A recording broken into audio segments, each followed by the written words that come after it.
Hi guys, नमस्ते। कैसे हैं आप लोग। और आज की वीडियो में मैं बात करने वाली हूँ प्रेगनेंसी के तीसरी तिमाही में आपके बॉडी में क्या क्या बदलाव आते हैं जिनसे आप जान सकते हैं कि आपके गर्भ में क्या पल रहा है।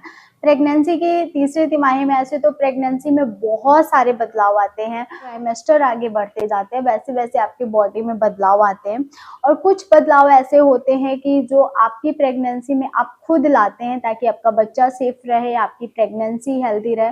जैसे खाने का ध्यान रखना, क्या खाना है आपको, क्या नहीं खाना है, वो सिर्फ और सिर्फ आप डिसाइड करते हैं। आपको किस पोजीशन में सोना है, लेफ्ट सोना है, राइट सोना है, सीधा नहीं सोना है, ये भी सिर्फ आप डिसाइड करते हैं ताकि आपका बच्चा अच्छे से मूवमेंट कर सके, बच्चा ग्रो कर सके। आपको कितना देर रेस्ट करना है, आपको कितना सोना है, कितना नहीं सोना है, किस तरीके से उठना है, किस तरीके से बैठना है, किस तरीके से चलना है, कहाँ जाना है, कहाँ नहीं जाना है, क्या आपकी प्रेगनेंसी के लिए अच्छा होगा, क्या अच्छा नहीं होगा। तो ये सारी चीज़ें आप डिसाइड करते हैं। और कुछ ऐसे बदलाव होते हैं जो समय के साथ साथ आपकी बॉडी में नज़र आने लगते हैं। जैसे बॉडी में बहुत सारे बदलाव होना, बालों का झड़ना, पेट दर्द होना, कमर में दर्द होना, पैरों में ऐंठन होना, पैरों में दर्द होना। लेकिन कुछ ऐसे बदलाव हैं जिनको आप अपने ध्यान रख के आप कम कर सकते हैं। जैसे पैरों की स्वेलिंग को आप कम कर सकते हैं। अगर पैरों में आपकी स्वेलिंग हो गई है या फिर अभी तक नहीं हुई है तो आप ज़्यादा देर खड़े मत रहिए, ज़्यादा देर वॉकिंग मत करिए। वॉकिंग करते हैं तो आप 5-10 मिनट वॉकिंग करें, फिर आप 5 मिनट बैठे, फिर आप 10 मिनट वॉकिंग करें, फिर आप 5 मिनट बैठे। इस तरीके से अगर आप वॉकिंग भी करते हैं तो आपके पैरों में ना स्वेलिंग होगी, ना दर्द होगा। अ, और आपको ज़्यादा देर खड़े होकर काम नहीं करना है, पैरों को लटका कर नहीं बैठना है। अगर ये सारी चीज़ों का अगर आप ध्यान रखते हैं तो आप पैरों में स्वेलिंग से बच सकते हैं। मुझे एक कमेंट्स आया था कि मेरी हथेली में झनझनाहट रहता है, हाथों और पैरों में स्वेलिंग हो गया है, बॉडी में स्वेलिंग हो गया है। तो सिर्फ और सिर्फ ये कारण है कि आपका बीपी बहुत ज़्यादा हाई हो गया है। ये सब हाई होने का निशानी होता है कि आपके हाथों में झनझनाहट है, आपके पैरों में स्वेलिंग है, आपके हाथों में स्वेलिंग है, आपकी बॉडी में स्वेलिंग है। में नॉर्मल डिलीवरी जनरली डॉक्टर नहीं बोलते हैं।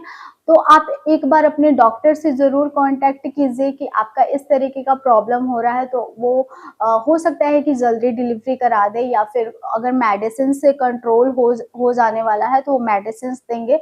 ऐसे तो कोई भी मेडिसिन आपको बिना डॉक्टर का पूछे नहीं लेना है, चाहे वो सिर दर्द का क्यों ना हो। कोई भी मेडिसिन आपको नहीं खाना है। सबसे पहले आप अपने डॉक्टर से बात कीजिए, उसके बाद कोई भी मेडिसिन अगर आपको खाना है तो आप खा सकते हैं। अगर आपको ये जो मैंने बताया कि ये प्रॉब्लम हो रही है तो सबसे पहले आप अपने डॉक्टर को बताइए। क्योंकि ये बहुत ज़्यादा हाई रिस्क होता है, इसमें कुछ भी हो सकता है, मिसकैरेज भी हो सकता है। तो इस तरीके का प्रॉब्लम में आपको घर में बैठे नहीं रहना है, या फिर ये सोचना नहीं है ये हार्मोनल चेंजेस के कारण हो रहा है, अपने आप ठीक हो जाएगा। ये हार्मोनल चेंजेस के कारण नहीं हो रहा है।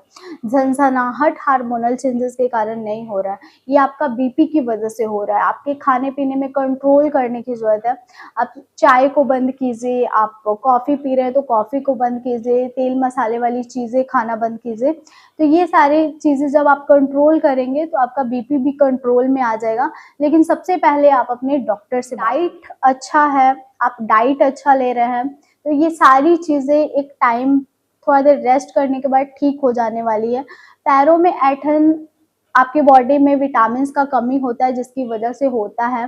तो ज़रूरी है कि अगर पैरों में बहुत ही गंदा वाला ऐंठन हो रहा है, बहुत ज़्यादा ऐंठन हो रहा है, तो उसके बाद आप जब लेट रहे हैं तो आपको उठा नहीं जा रहा है, इस टाइप का ऐंठन हो रहा है, तो हो सकता है कि आपकी बॉडी में बहुत सारे विटामिन्स की कमी है जिसकी वजह से पैरों में ऐंठन हो रहा है। तो आप बहुत ज़्यादा हेल्दी चीज़ें लेना शुरू कर दें, सब्ज़ी, फल, ये सब जब आप खाएँगे तो आपके पैरों की ऐंठन कम हो जाएगी और धीरे-धीरे खत्म हो जाएगी। सारे कारण होते हैं कि आपके बच्चे के पास ब्लड प्रॉपर रूप में नहीं जा रहा है, पानी प्रॉपर रूप में नहीं जा रहा है, जिसकी वजह से ये ऐंठन आपकी बॉडी में होता है। पहली तिमाही से ही देख सकते हैं कि आपका कौन-सा पैर ज़्यादा आगे बढ़ रहा है, राइट या फिर लेफ्ट।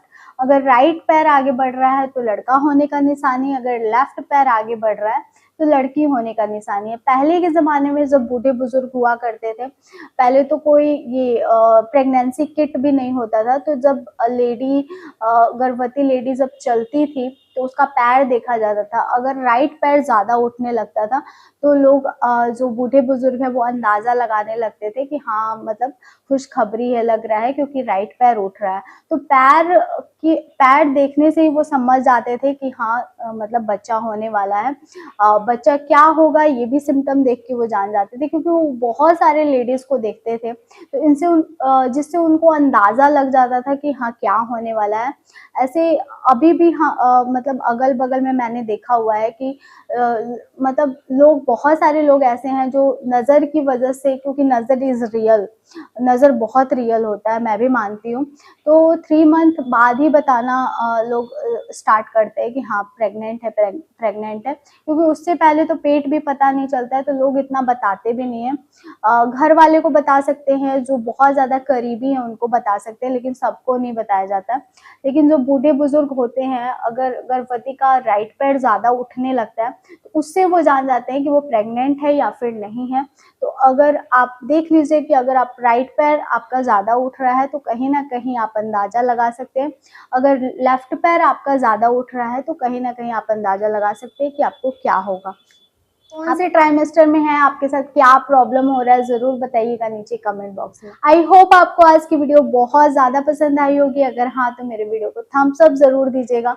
सब्सक्राइब कीजिए नीरू ब्यूटीफुल कॉर्नर को, और भी अच्छे और इंटरेस्टिंग वीडियो के लिए मुझे इंस्टाग्राम पे ज़रूर फॉलो कीजिए। वहाँ पे मैं रील्स, फैशन वीडियोज़ और लाइफ अपडेट डालती हूँ।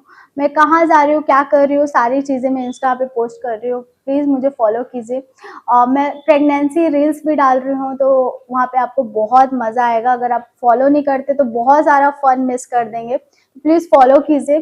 तो चलिए फिर मिलते हैं एक नए और इंटरेस्टिंग वीडियो के साथ। तब तक के लिए बाय फ्रेंड्स, लव यू।